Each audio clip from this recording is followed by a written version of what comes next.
தெனாலிராமன் கதைகள். சூடுபட்ட புரோகிதர்கள். மன்னர் கிருஷ்ணதேவராயருக்கு அவருடைய தாயார் மேல் அன்பும் மரியாதையும் உண்டு. தாய் மேல் அளவு கடந்த பாசம் வைத்திருந்தார். அவரது தாயாருக்கு வயோதிகம் ஆகிவிட்டபடியால் மிகவும் நோய்வாய்ப்பட்டிருந்தார்.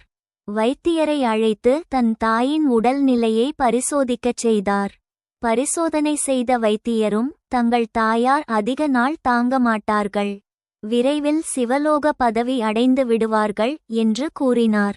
அது கேட்ட மன்னர் வேதனையுற்றார்.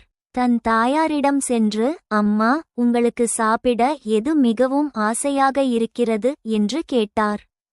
அதற்கு அவரது தாயாரும் மாம்பழம்தான் வேண்டும் என்றார். அப்போது மாம்பழம் கிடைக்கக்கூடிய காலமல்ல, இருப்பினும் தன் ஆட்களை அனுப்பி எங்கிருந்தாவது மாம்பழம் வாங்கி வர ஏற்பாடு செய்தார். ஆட்கள் மாம்பழம் வாங்கி வர புறப்பட்டனர். மாம்பழம் வந்து சேர்வதற்குள் அவரது தாயார் மரணம் அடைந்து விட்டார். அதற்கு பரிகாரம் காண எண்ணி அரண்மனை புரோகிதர்களை அழைத்து ஆலோசனை கேட்டார். பேராசை பிடித்த புரோகிதர்களும் மாம்பழம் சாப்பிடாமல் இறந்ததால் அவரது ஆன்மா சாந்தியடைய தங்கத்தால் 108 மாங்கனைகளை செய்து 108 புரோகிதர்களுக்கு கொடுத்தால் சரியாகிவிடும் என்றனர்.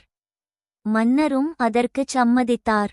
108 மாம்பழங்கள் தங்கத்தால் செய்ய ஏற்பாடு செய்தார். சில நாட்களில் தங்க மாம்பழம் தயாரானது. அவற்றை 108 புரோகிதர்களுக்கு மன்னர் கொடுத்தார். புரோகிதர்களும் மிக மகிழ்ச்சியுடன் அவற்றை பெற்றுக்கொண்டனர். இச்செய்தியை தெனாலிராமன் அறிந்து வேதனையுற்றான். புரோகிதர்களுக்கு தக்க பாடம் கற்பிக்க எண்ணினான். அதன்படியும் செயலாற்ற துணிந்தான். புரோகிதர்களைச் சந்தித்தான். என் அம்மாவிற்கு திதி வருகிறது. அதற்கு தாங்கள் அனைவரும் வந்து புரோகிதம் பண்ணுங்கள். என்னால் முடிந்தளவு தருகிறேன் என்றான். புரோகிதர்களும் மகிழ்ந்து தெனாலிராமன் வீட்டிற்கு வந்தனர். அவனும் புரோகிதர்களை வரவேற்று உட்காரச் செய்தான். பின் கதவுகளை நன்கு தாழிட்டு பூட்டிக் கொண்டான். ஏற்கனவே நன்கு பழுக்க காய்ச்சிய இரும்பு கம்பியால் ஆளுக்கு ஒரு சூடு போட்டான்.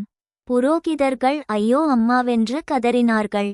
பின் மன்னரிடம் சென்று முறையிட்டனர். இதை பார்த்த மன்னர் தெனாலிராமன் மீது அளவிலடங்கா கோபங்கொண்டார்.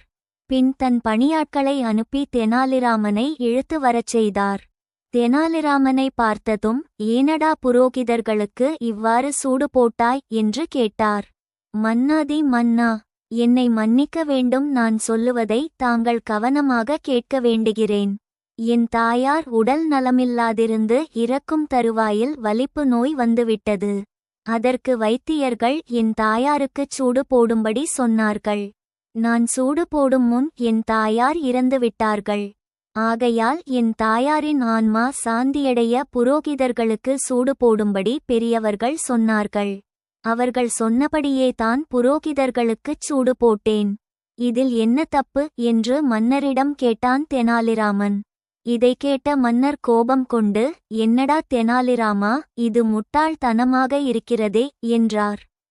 இல்லை அரசே, விளக்கமாக கூறுகிறேன், சற்று கேளுங்கள் என்றான். முன்பு தங்கள் தாயார் மாம்பழம் சாப்பிடாமல் இறந்ததால் அவர்கள் ஆன்மா சாந்தியடைய 108 பொன்மாங்கனிகள் 108 புரோகிதர்களுக்கு கொடுத்தால்தான் அவர்கள் ஆன்மா சாந்தியடையும் என்று சொன்னார்களே. அதன்படியும் தாங்கள் கொடுத்தீர்களே. அதுபோலவே என் தாயாரின் வலிப்பு நோய்க்கு சூடு போட முடியாமல் போனதால்தான் இவர்களுக்குச் சூடு போட்டேன் என்றான். இதை கேட்ட மன்னர் நகைத்துவிட்டார்.